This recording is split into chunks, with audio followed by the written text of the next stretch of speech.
করবে মাঠে গিয়ে কাতারবন্দি হওয়ার জন্য। মাঠে গিয়ে কাতারবন্দি হন, কেউ রাস্তায় দাঁড়াবেন না, রাস্তায় কেউ যানজট সৃষ্টি করবেন না। আমি অনুরোধ করছি যারা অটো এবং সিএনজি নিয়ে এসছেন, অনুরোধ করবো কেউ যাতে রাস্তায় অটো এবং সিএনজি দাঁড়া করাতে না পারে।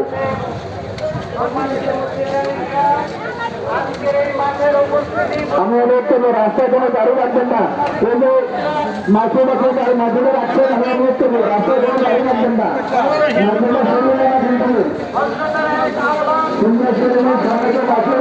আমি অনুরোধ করবো আপনাদের মাঝে রাখবেন না, এখানে রাখবেন না।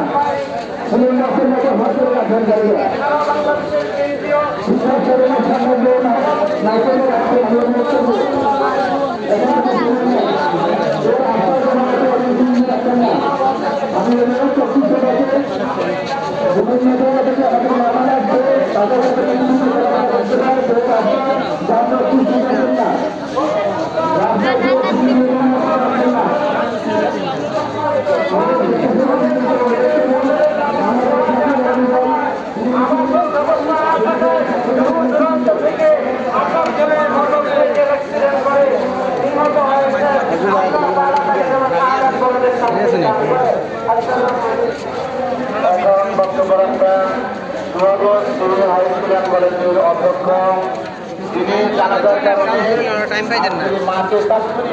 বালু ব্যবস্থা করে মাঠটাকে অনেক উপযোগী করেছেন, জনাব অধ্যক্ষ মোজাম্মেল হক চৌধুরী, এই রাজ্য কলেজের অধ্যক্ষ মহোদয়।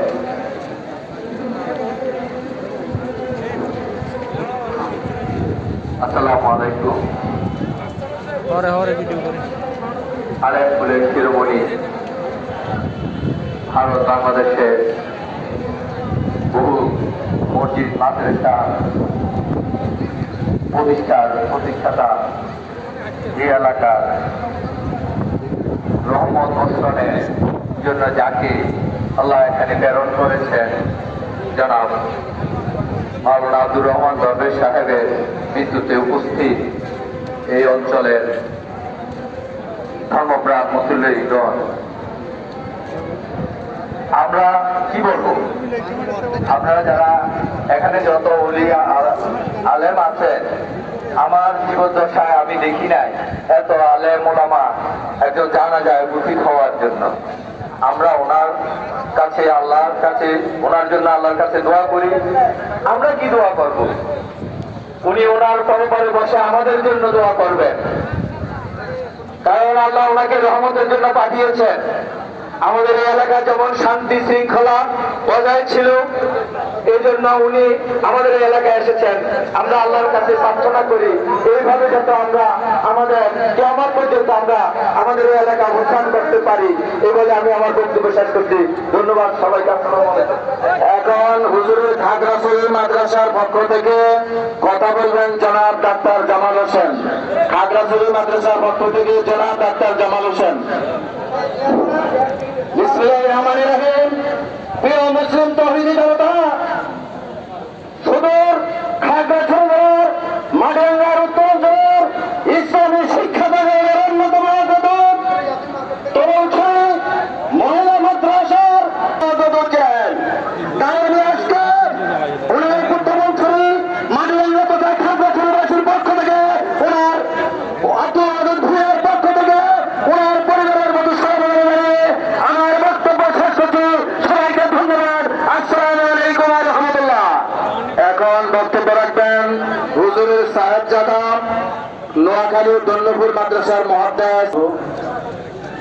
সম্মানিত উপস্থিত তৌহিদি জনতা,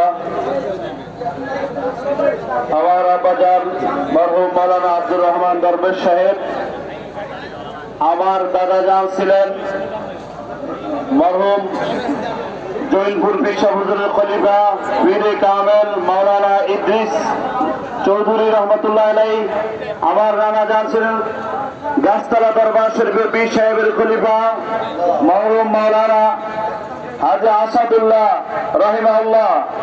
আমাদের পুরো বংশটা আল্লাহর বেলায়াতের মধ্যেই। আমরা আপনাদের কাছে শুধু দোয়া চাই। আমার আব্বা গত বছর খাগড়াছড়ি মাহফিলের লোকমান মেম্বার এবং আমাদের আরো অনেক ভাইয়েরা যখন জিজ্ঞাসা করছেন যে হুজুর আপনি মারা গেলে আমাদেরকে কে দেখবে, আমার আব্বা হাত ধরে আমাকে তবলছড়ি মাহফিলে বললেন, আমি তাকে ইজাজত দিলাম, বাবা তুমি আমার এগুলি দেখাশোনা করবে। আমি একটা মাদ্রাসার সিনিয়র মহাদেশ, আজকে 26 বছর আমি চট্টগ্রাম বিভাগীয় মডেল মসজিদ গ্রাম সমিতির সভাপতি এবং একটি মাদ্রাসার প্রতিষ্ঠাতা নোয়াখালী মসজিদ কোর্ট রেলওয়ে মাদ্রাসা দারুল মাদ্রাসা, কিন্তু আমি কিভাবে দেখাশোনা করব? আসলে আমি আপনাদের দোয়া চাই। আমার সম্মানিত মহতারাম মেধু ভাই আছেন, সেখানে সেখানে ফাসাদ হয়, ফিতনা হয়। আমার আব্বা সেটা করেননি, আমার আব্বা লোভে রক্ত ছিলেন। আমার একটা অনুরোধ থাকবে, যতগুলি মাদ্রাসা প্রতিষ্ঠা করেছে প্রত্যেকটা মাদ্রাসা আমার আব্বার জন্য প্রত্যেক বছর আপনারা দোয়া করবেন ইনশাআল্লাহ, প্রত্যেকটি মসজিদে দোয়া করবেন। আর আপনারা যখনই আমাদেরকে ডাক দিবেন আমরা আপনাদের ডাকে সাড়া দিব। আমরা আপনাদের কাছে দোয়া চাই, আল্লাহ পাক যেন আমার আব্বার ভুল ত্রুটি মাফ করে দেন এবং তার হাতে গড়া বিশেষ করে এলাকার সবচেয়ে বড় আলেম জনাব মাওলানা নুরুল হক সাহেব, আমার উস্তাদ রানীগঞ্জ মাওলানা আব্দুল ওয়াহাব সাহেব রহমতুল্লাহ আলাইহি, আব্দুল ওয়াহাব সাহেব রহমতুল্লাহ আমার উস্তাদ আব্বাস ছাত্র, যখন তিনি একটা চিঠি রেখে দিয়ে চুমু দিয়ে মাথায় রেখে আমাকে তিনি আগলে ধরে তিনি নিজ হাতে আমার ফরম পূরণ করেছেন এবং প্রত্যেক কথায় বলতেন আমার উস্তাদ জাদা, উস্তাদ জাদা, উস্তাদকে সম্মান করেছেন। সম্মানিত হাজিরিন, আমি মনে করি আমার আব্বা এই ধরনের আলেমদেরকে যে মানুষ করেছেন তাদের সিলাত আল্লাহ তাকে মাফ করে দিবেন। আমি আপনাদের কাছে সর্বশেষ দোয়া চেয়ে বিদায় নিচ্ছি। আলহামদুলিল্লাহ রাব্বিল আলামিন। এখন বক্তব্য রাখবেন কুমিল্লা সদর কুমিল্লা 6 নির্বাচনী এলাকার মাননীয় সংসদ সদস্য আমাদের প্রিয় মানুষ জননেতা মনির হক চৌধুরী মনির ভাই, উপস্থিত সামাজিক রাজনৈতিক এবং বিশিষ্ট